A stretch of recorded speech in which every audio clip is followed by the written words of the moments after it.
नमस्कार मित्रों, वीना की क्लास में आपका स्वागत है।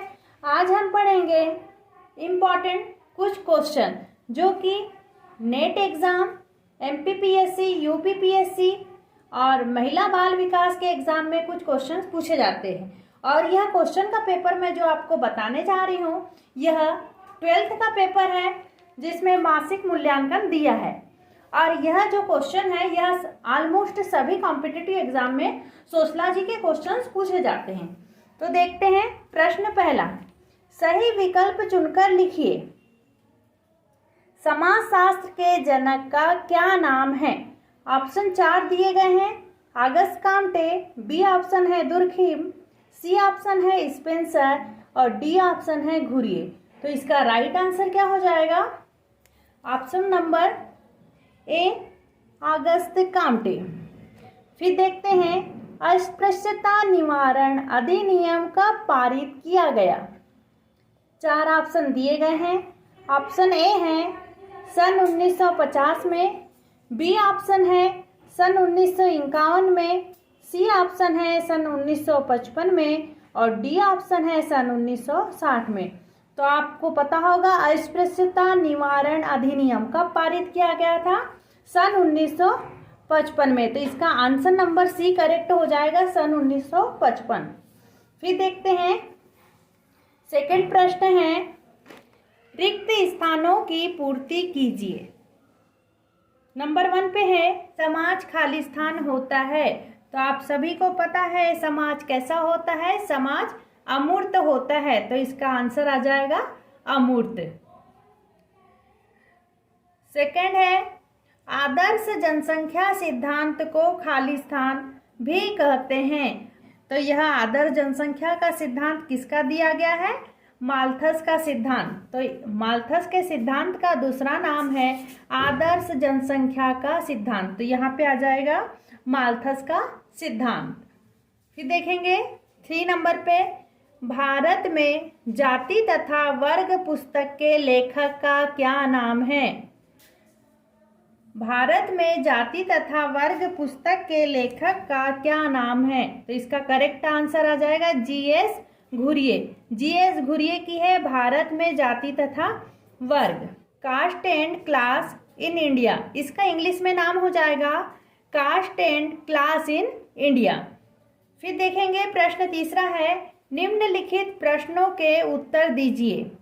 वर्ग क्या है? आपको बताना है वर्ग क्या है। वर्ग वास्तविकता में मानव समाज की वह व्यवस्था है जहां समाज में व्यक्ति की एक विशेष स्थिति होती है। समाज में समान स्थिति वाले व्यक्तियों के समूह को वर्ग कहते हैं। तो यह है वर्ग की डेफिनेशन। फिर क्वेश्चन दूसरा है हमारे पास, जाति की परिभाषा लिखिए। जाति की परिभाषा लिखिए।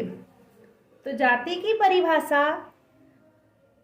डॉक्टर मजूमदार तथा मदान ने दी है। डॉक्टर मजूमदार तथा मदान के अनुसार हो जाएगी, जाति एक बंद वर्ग है। जाति कैसा वर्ग है? एक बंद वर्ग है। और बंद वर्ग इसलिए कहा गया है क्योंकि इसमें खान पान संबंधी कुछ संस्करण पाए जाते हैं। इसलिए डॉक्टर मजूमदार तथा मदान ने कहा है जाति एक बंद वर्ग है। नेक्स्ट क्वेश्चन है, जनानकीकी का क्या अर्थ है? जनानकीकी का क्या अर्थ है? तो जनानकीकी का अर्थ आप सभी को पता होगा। सबसे पहले जनानकीकी शब्द का प्रयोग 1855 में गुइलार्ड के द्वारा किया गया। तो देखते हैं इसका आंसर। जनानकीकी शब्द का प्रयोग सबसे पहले सन 1855 में गुइलार्ड ने किया था। जनानकीकी अंग्रेजी शब्द डेमोग्राफी का हिंदी अनुवाद है जिसकी उत्पत्ति ग्रीक भाषा से हुई है। डेमोग्राफी 2 शब्दों से मिलकर बना है, डेमस जिसका अर्थ है मनुष्य तथा दूसरा शब्द है ग्राफी जिसका अर्थ है लिखना। इस प्रकार से जनानकीकी का शाब्दिक अर्थ हो गया मनुष्य के द्वारा लिखा गया वर्णन, मनुष्य के द्वारा लिखा गया वर्णन। अब देखते हैं नेक्स्ट क्वेश्चन है, निम्नलिखित प्रश्नों के उत्तर दीजिए। निम्नलिखित प्रश्नों के उत्तर दीजिए।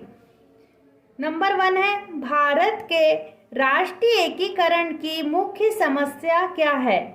हमें बताना है कि हमारा देश अनेकता में एकता है, उसके बावजूद भी भारत में एकीकरण के चलते कुछ समस्याएं पाई जाती है। तो देखते हैं भारत में एकीकरण को लेके क्या क्या समस्याओं का सामना करना पड़ता है। भारत के राष्ट्रीय एकीकरण की मुख्य समस्याएं अग्रलिखित दी गई है, जैसे क्षेत्रवाद और भाषावाद। क्षेत्रवाद और भाषावाद। क्षेत्रवाद और भाषावाद के कारण भारत में नए नए राज्यों की मांग बढ़ती जा रही है। आप सभी को पता होगा कि भाषा के आधार पर गठित होने वाला पहला राज्य आंध्र प्रदेश है। फिर देखेंगे प्राकृतिक साधनों, रीति रिवाज और व्यवहार के तरीके, कर्मकांड, संस्कृति भिन्न भिन्न होने के कारण क्षेत्रवाद और भाषावाद की समस्याएं भारत में उत्पन्न हो रही है। इसका मुख्य कारण क्षेत्रवाद और भाषावाद है। सेकंड देखेंगे भ्रष्टाचार। भ्रष्टाचार के कारण ही देश में सैद्धांतिक मूल्यों भ्रष्टाचार के कारण ही देश में सैद्धांतिक मूल्यों के समाप्त होने से एकता में भिन्नता दिखाई दे रही है। भ्रष्टाचार भी एकता को खंडित कर रही है। फिर हम देखेंगे अपराधों में वृद्धि। इसका थर्ड पॉइंट हो जाएगा राष्ट्रीय एकीकरण की समस्या का अपराधों में वृद्धि। देश में बढ़ रहे राजनीतिक भ्रष्टाचार के कारण शासन तंत्र कमजोर पड़ने लगा है, जिसके कारण अपराधों में वृद्धि हो रही है और भ्रष्टाचार को भी बढ़ावा मिल रहा है। बड़े बड़े राजनीतिक संगठन भी अपराधों के अधीन हो रहे हैं। जैसे अभी रिसेंट का एग्जाम्पल ले तो अफगानिस्तान पर तालिबान का कब्जा हो गया है, ये आप सभी को पता है। तो यह राष्ट्रीय एकीकरण की समस्या के अंतर्गत तालिबान की समस्या देखने में आ रही है। फिर हमारा नेक्स्ट क्वेश्चन था जाति व्यवस्था की विशेषताएं लिखिए। जाति व्यवस्था की विशेषताएं लिखिए। तो देखते हैं जाति व्यवस्था की क्या विशेषताएं हैं।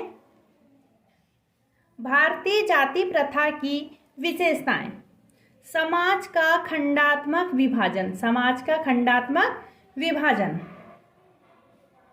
संपूर्ण समाज को 4 खंडों में विभाजित किया गया है। ब्राह्मण, क्षत्रिय, वैश्य, शूद्र।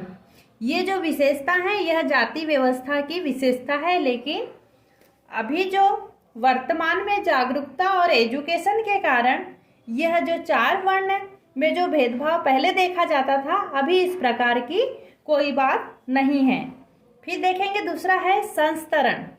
जाति व्यवस्था में संस्तरण पाया जाता है, जिसमें सभी जातियों को क्रमशः रखा जाता है, जिसमें ब्राह्मण की जाति का सर्वोच्च स्थान है, जबकि क्षत्रिय, वैश्य तथा शूद्र क्रमशः दूसरा, तीसरा और चौथा क्रम है।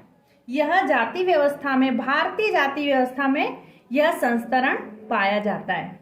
फिर हम देखेंगे खान पान के कुछ प्रतिबंध भी जाति व्यवस्था में पाए जाते हैं।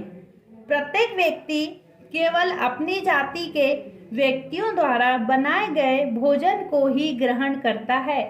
मीन्स व्यक्ति दूसरी जातियों में खाना या भोजन नहीं लेता। यह जाति के कुछ नियम के अंतर्गत आते हैं। यह नोट जो अभी वर्तमान को देखते हुए लिखा गया है। नोट क्या है? जाति प्रथा में जाति के यह जो प्रतिबंध थे और कहीं ना कहीं आज भी है, लेकिन जागरूकता और शिक्षा के कारण यह बहुत कम कर दिए गए हैं। जो पुरानी परंपराएं हैं उसमें धीरे धीरे परिवर्तन आया है और जाति व्यवस्था के नियम कानून जो कड़े नियम बनाए गए थे उसमें भी परिवर्तन देखने को मिल रहे हैं। फिर क्वेश्चन देखते हैं। एक लास्ट क्वेश्चन था, अनुसूचित जनजाति की प्रमुख समस्याएं क्या है। देखेंगे इसका करेक्ट आंसर क्या है। तो अनुसूचित जनजाति की अग्रलिखित समस्याएं हैं। देखते हैं, अशिक्षा। जनजाति के लोग शिक्षा में काफी पिछड़े हुए हैं।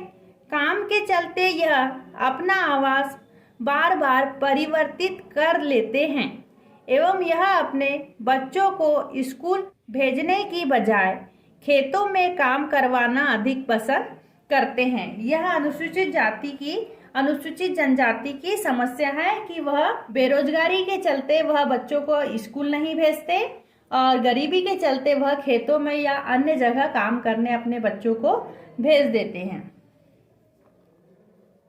फिर देखते हैं, बंधक मजदूर। अज्ञानता, गरीबी, बेरोजगारी, ऋणग्रस्तता के कारण से यह लोग बंधक मजदूर बन जाते हैं। मुख्य कारण क्या है? अज्ञानता, गरीबी, बेरोजगारी, ऋणग्रस्तता के कारण यह व्यक्ति, महिलाएं, बच्चे बंधक मजदूर बनने को तैयार हो जाते हैं। फिर है प्राकृतिक आपदाएं। प्राकृतिक आपदाएं भी अनुसूचित जनजाति की प्रमुख समस्या है। प्राकृतिक आपदाएं जनजाति की प्रमुख समस्या है जिसके चलते इन्हें अपने मूल स्थान से दूर जाना पड़ता है। मीन्स यदि जनजाति न चाहते हुए भी इन्हें अपने स्थान को छोड़ना पड़ता है। क्यों छोड़ना पड़ता है? बाढ़, सूखा, भूकंप, सुनामी या ज्वालामुखी विस्फोट के कारण उन्हें अपना मूल स्थान या जगह को छोड़कर दूसरे स्थान पर जाना पड़ता है। तो यह थे अनुसूचित जनजाति की प्रमुख समस्याएं। तो यह क्वेश्चन आप देख लें। यह क्वेश्चन की फोटो मैं आपको इस वीडियो के अंत में दे दूंगी। इसके ऑब्जेक्टिव 1 नंबर के यह है, इसके आंसर यह भी आप नोट कर सकते हैं। यह जो क्वेश्चन है PSC, MPPSC, all PSC, TET exam 11-12 में भी यह सोशलॉजी में क्वेश्चन पूछे जाते हैं। नेट एग्जाम में भी, नेट जेआरएफ में भी यह क्वेश्चन पूछे जाते हैं। ऑलमोस्ट सभी कॉम्पिटिटिव एग्जाम में यह क्वेश्चन पूछे जाते हैं, इसलिए आप इस क्वेश्चन को बहुत ही अच्छे से तैयार कर ले। खास करके ये जो ऑब्जेक्टिव दिया है, इन ऑब्जेक्टिव में से क्वेश्चंस बनाए जाते हैं। धन्यवाद मित्रों। आपको यह वीडियो पसंद आ रही तो आप इसे लाइक, सब्सक्राइब और अपने मित्रों के साथ इसे ज़्यादा से ज़्यादा शेयर करें ताकि सभी कॉम्पिटिटिव की जो भी तैयारी कर रहे हैं उन्हें भी इस वीडियो का लाभ मिल सके। धन्यवाद मित्रों।